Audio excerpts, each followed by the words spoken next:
সিজদায় পড়ে আল্লাহরে বলবেন, আল্লাহ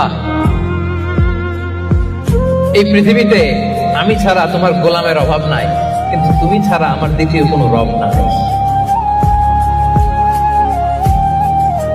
চোখের পানি ছেড়ে আল্লাহরে ডেকে বলেন, আল্লাহ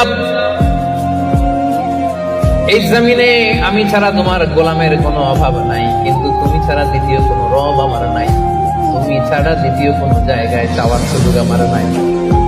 চোখের পানি ছেড়ে আল্লাহরে বলেন, আল্লাহ কোরআনে তুমি শিখিয়েছো ফরিয়াদীদেরকে কেউ যদি চায় ওই ফরিয়াদীদেরকে বারণ করা যায় না, তুমি কেমন করে এই অভাগা ফরিয়াদীকে আজকে ফিরিয়ে দিবা।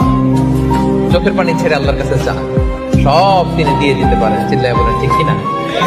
গোটা বিশ্বের সবাই আমাদের যার যা লাগবে সব যদি আল্লাহর কাছে চাই, আল্লাহ যদি সবাইকে সবকিছু দিয়ে দেয়, আল্লাহ বলে আমার ক্ষমতার 1 ইঞ্চিও কমবে না। চিল্লায় বলেন ঠিক কিনা? দুঃখ কষ্ট দিয়ে পরীক্ষা করতে চান, এগুলো আমাদের জন্য খারাপ নয়।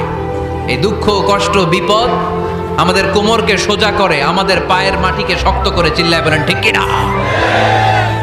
প্রতিকূল পরিবেশে কিভাবে বাঁচতে হয় এই দুঃখ কষ্ট আমাদেরকে শিখায়। এজন্য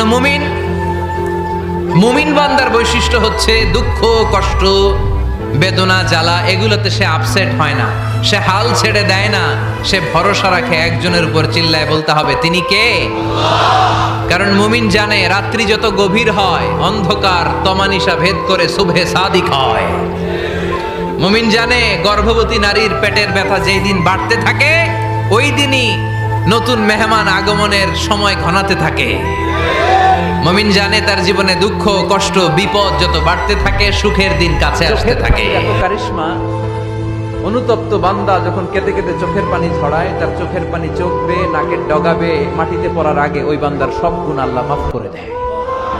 জেনে রেখো, যেটা তুমি পাওয়ার এটা তুমি কোনোদিন হারাবা না। যেটা তোমার হওয়ার কথা ছিল ওইটা তুমি কোনোদিন মিস করবা না। আর যেটা তুমি পাওয়ার কথা না, গোটা বিশ্বের সব শক্তিকে হাতের মুঠোয় আনলেও সেটার দেখা তুমি পাবে না।